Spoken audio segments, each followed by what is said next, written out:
Hello and welcome to a little bit of light bike bondage. At the end of the last one I come to terms with the fact I've got to do fork seals for the first time, so I've spent a lot of the week watching those videos. First thing out of the lot is there's no centre stand on this bike, it's a side stand. I need to make sure that I ain't going to crash into the ground as soon as I take the wheel off, so gone for some blatant Thule advertising, i.e. the ones I had from way back when last time I think these were used with strapping surfboards to roofs, which is pretty cool. So that was before children, way before children.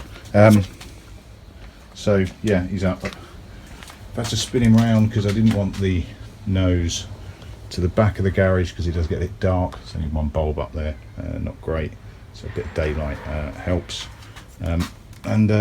Yeah, and he's up.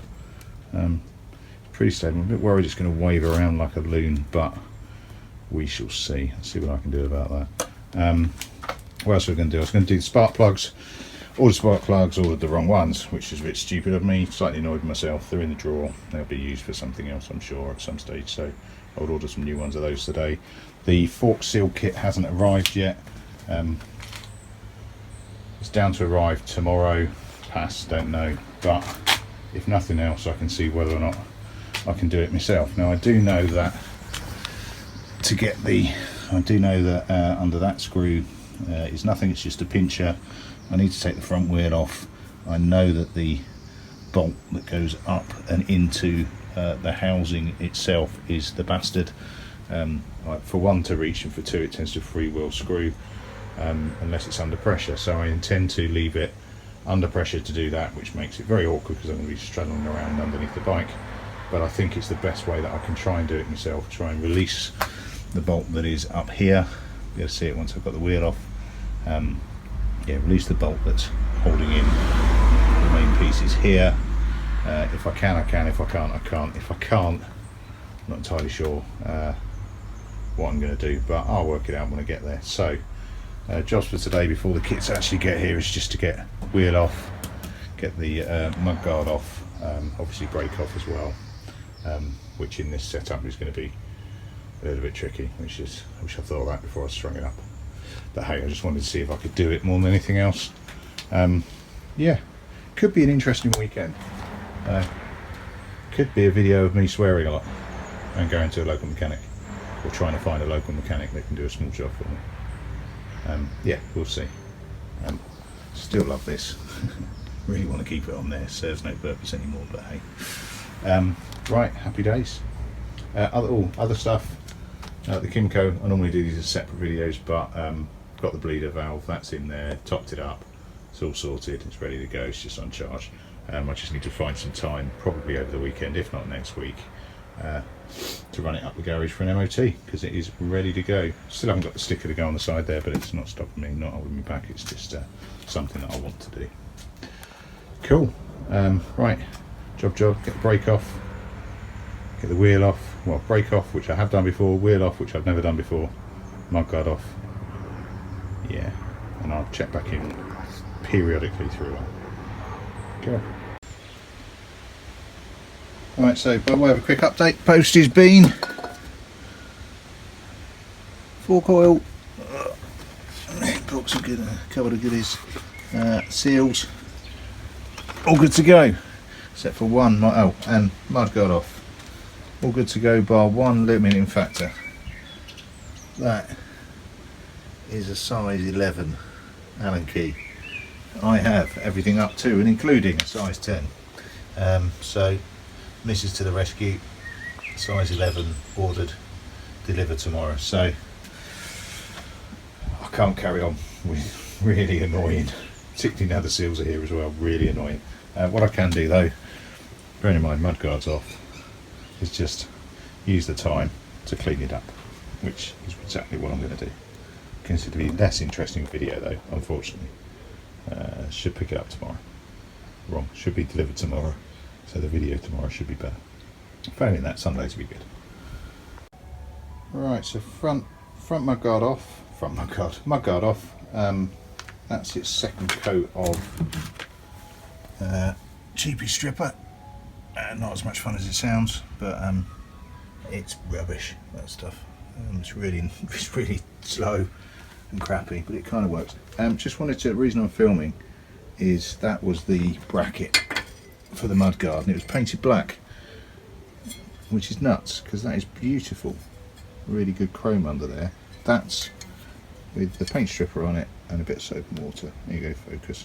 So I'll just give that a quick go over with a bit of metal polish, see if I can get it. I'm not going to do the lock because it's all covered up by the mudguard. It's only really the side facing bits in it, which helps a lot because when I'm getting it back on, it's a bit of a squeeze obviously, and if it's painted, it's going to scratch or catch on the way in. No matter how dainty and elegant you are, it's going to scratch or catch. So having it as chrome is really useful, so I'm just going to give that a bit of a polish up.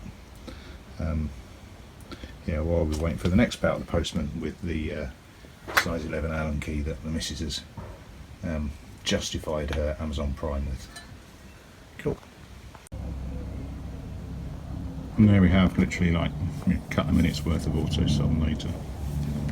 So by auto sol, I mean this stuff. Bog standard, get it everywhere. Everyone uses it to death. It's fantastic on just about everything. Metal anyway. But yeah, I'm not going to massively go to town because obviously the mudguard sits on the top of that. It's only the sides that you see and the front faces that you see. So, but in my standard terminology for bodywork, it's so much better than it was. So, could you? Why on earth somebody painted it black? I've got a clue. Must have been hard to get black paint to stick to this than anything else. But hey, so yeah, I could polish it forever and try and get rid of it, whatever. But I think that looks cool enough. I'm going to get it too perfect. It's just going to accentuate the fact that the wheels are a bit roped. But yeah, loving that. Loving it. This stuff takes forever to key in. I might just give it a quick scrape off just to get rid of the protective layer and then get it and leave it to soak on whatever's left.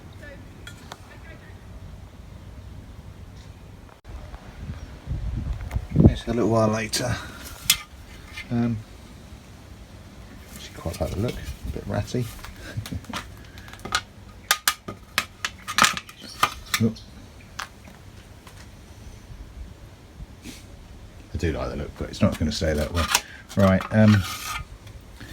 as far as protection's concerned, I do have some stuff. Rugginox, stripping agent and rust converter. Yeah,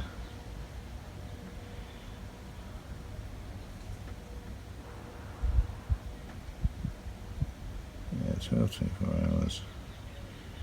Matte white in colour. Inch through. I think I'm going to go for that. Give it a douse and then just leave it overnight.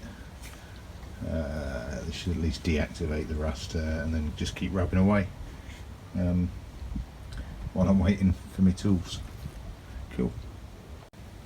Right, quick dousing and I'm going to leave that overnight. I'm going to go and wash my hands because that's nasty stuff. And hopefully the right tools arrive and I get that off, because I'm really looking forward to having a go at those seals. Something new, always something new.